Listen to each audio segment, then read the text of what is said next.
সূরা হাশরের শেষ 3 আয়াতের একটা বিশেষ ফজিলত আছে, এটা আপনারা পড়বেন। কি ফজিলত? বিষ্ণু ঈসা ইসলাম বলেন, মান ক্বালা হিনা ইউসবিহু সালাসা মাররাতিন আউযু বিল্লাহিস সামিউল আলিম মিনাশ শাইতানির রাজীম সুম্মা ক্বারাআ সালাসা আয়াতিন মিন আখিরি সূরাতিল হাশরি ওয়াক্কালাল্লাহু বিহি ৭০,০০০ মালাকিন ইউসাল্লুনা আলাইহি ওয়া ইন মাতা ফি যালিকাল ইয়াউমি মাতা শাহীদান। বিশ্বনবী মুহাম্মদুর রাসূলুল্লাহ সাল্লাল্লাহু আলাইহি ওয়াসাল্লাম ইরশাদ করেন, যে ব্যক্তি সকাল বেলা 3 বার তেলাওয়াত করবে আউযু বিল্লাহিস সামিউল আলিম মিনাশ শাইতানির রাজীম, এরপরে সূরা হাশরের শেষ 3টি আয়াত তেলাওয়াত করবে, রব্বুল আলামিন ওই ব্যক্তির জন্য ৭০,০০০ ফেরেশতা নিয়োগ দিবেন যারা সারা দিন ওই লোকের জন্য মাগফিরাতের দোয়া করবে। শুধু এখানেই শেষ নয়, বিশ্বনবী ফরমান, ওয়া ইন মাতা ফি যালিকাল ইয়াউমি মাতা শাহীদান, ওই দিন যদি ওই ব্যক্তিটা ইন্তেকাল করে সে শহীদ হয়ে কিয়ামতের দিন আল্লাহর সামনে দাঁড়াবে। সকালবেলা যদি পড়েন 3 বার আউযু বিল্লাহিস সামিউল আলিম মিনাশ শাইতানির রাজীম 3 বার পড়ে সূরা হাশরের শেষ 3 আয়াত যদি তেলাওয়াত করেন, তাহলে আপনার জন্য আল্লাহ তাআলা ৭০,০০০ ফেরেশতা নিয়োগ করবে। সারা দিন তারা আপনার জন্য মাগফিরাতের দোয়া করবে, আর ওই দিন ইন্তেকাল করলে আল্লাহ তাআলা শহীদ হিসেবে আপনাকে কিয়ামতের দিন দাঁড় করাবে। সুবহানাল্লাহ, এত আস্তে। আবার সন্ধ্যাবেলায় যদি পড়েন, সারা রাতের জন্য ৭০,০০০ ফেরেশতা মাগফিরাতের দোয়া করবে। ওই রাতে মারা গেলে শাহাদাতের মৃত্যু নসিব হয়ে যাবে। এজন্য এই দোয়াটা পড়ার দরকার আছে না নাই? আযকারুস সাবাহি ওয়াল মাসা, সকাল সন্ধ্যার যে জিকির, এই জিকিরের অন্তর্ভুক্ত করে নেবেন এই ওয়াজিফাটা। যে হাদিসটা বর্ণনা করলাম সুনানে তিরমিজির হাদিস, যদিও হাদিসটা সনদের দিক থেকে দাঈফ, কিন্তু মুহাদ্দিসিনে ইকরাম বলেছেন যেহেতু এটা ফাজাইলুল আমালের হাদিস, এটা পড়ার ক্ষেত্রে কোনো নিষেধাজ্ঞা নাই, এটা পড়া যাবে। সো সকাল সন্ধ্যা যদি সুযোগ হয় এই ওয়াজিফাটা যেন আমরা পড়ি। এই 3টি আয়াতের ভেতরে আল্লাহ তাআলা তার 14টি গুণবাচক নাম উল্লেখ করে দিয়েছেন। কয়টি? আওয়াজ করে বলেন তো, যারা শুনতে পেয়েছেন বলেন, এই 3টি আয়াতের মধ্যে আল্লাহর কয়টি সুন্দর সুন্দর গুণবাচক নাম আছে বলেন তো? কয়টি?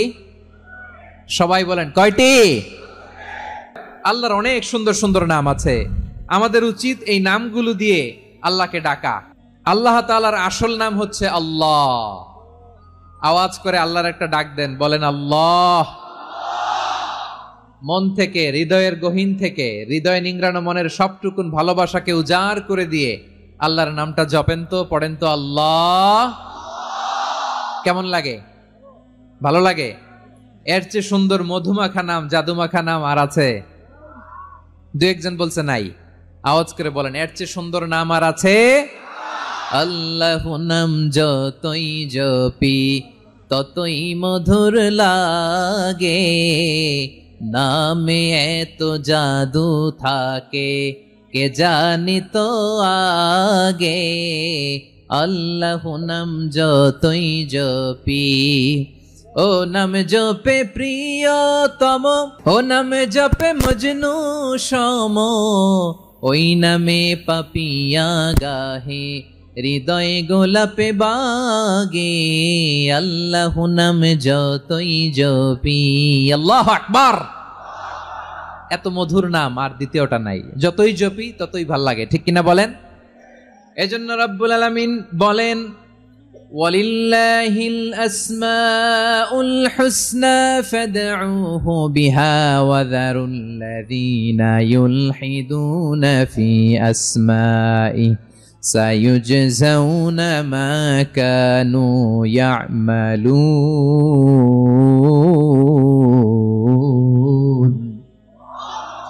আল্লাহ বললেন, আমার অনেক সুন্দর সুন্দর নাম আছে, অনেকগুলো গুণবাচক সুন্দরতম নাম আছে। তোমরা এই নামগুলো ধরে আমি আল্লাহরে ডাকো, আর যারা আমি আল্লাহর নামের বিকৃতি ঘটায় তাদেরকে তোমরা বর্জন করো, আর তারা দুনিয়াতে যা করেছে আখিরাতের ফল তারা ঠিকই পাবে।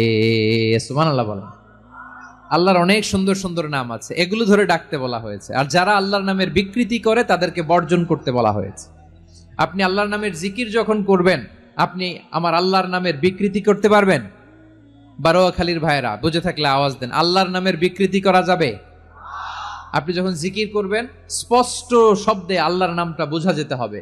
সুবহানাল্লাহ, ওয়ালহামদুলিল্লাহ, লা ইলাহা ইল্লাল্লাহ, আল্লাহু আকবার একসাথে মিলিয়ে করেন, অথবা আলাদা আলাদা করেন, অথবা শুধু আল্লাহ আল্লাহ এই নামের জিকিরও যদি করেন স্পষ্ট বোঝা যাইতে হবে। আল্লাহর নামের বিকৃতি করা যাবে, কিন্তু আল্লাহর নামের বিকৃতি করে জিকির এদেশে আছে না নাই?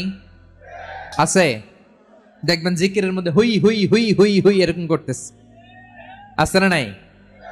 সবাই মিলে লাফাচ্ছে, দফাচ্ছে, মাথা ঝুলাচ্ছে, আর কি কি যেন বলে, ওইটার মধ্যে আমি আল্লাহর নাম খুঁজে পাই না, এরকম আছে না নাই?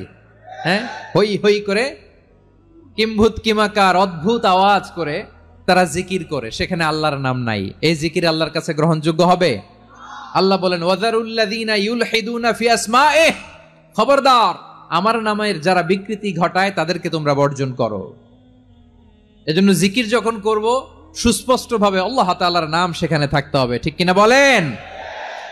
আবার আল্লাহ বলেন যেমন মনে চায় তেমন জিকির তোমরা করো না।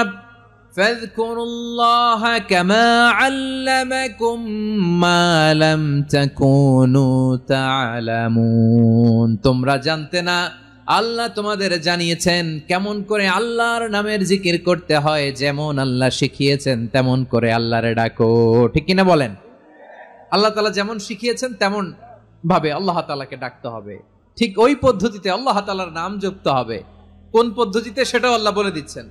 আল্লাহ তাআলা বললেন ওয়াজকুর রাব্বাকা ফি নাফসিকা তাদাররুআন ওয়া খীফাতান ওয়া দুনাল জাহরি মিনাল কওলি বিল গুদুই ওয়াল আসাল ওয়া লা তাকুম মিনাল গাফিলিন, খবরদার আল্লাহর নামের জিকির করো, আল্লাহকে ডাকো।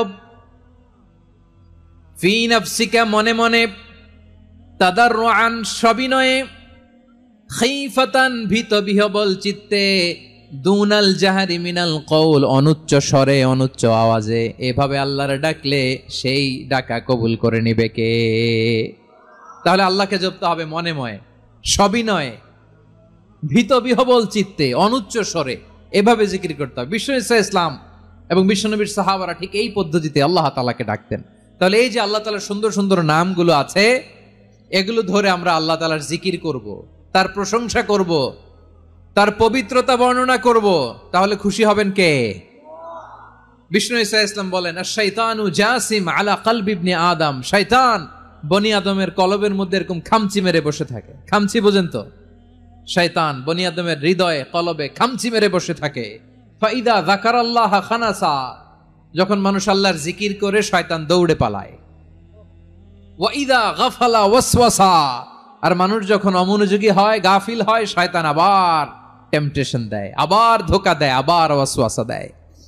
এজন্য বিশ্বনবী বলতেন লা ইয়াজালু লিসানুকা রাতবান মিন যিকরিল্লাহ, সব সময় প্রতি মুহূর্তে সর্বক্ষণে তোমার জিহ্বাটা আল্লাহর জিকির দিয়ে ভিজা রাখবা, আল্লাহর জিকির দিয়ে সিক্ত রাখবা, তাহলে কবুল করবে কে? সবাই পড়েন সুবহানাল্লাহ, আলহামদুলিল্লাহ, লা ইলাহা, সুবহানাল্লাহ, আলহামদুলিল্লাহ, লা ইলাহা ইল্লাল্লাহ।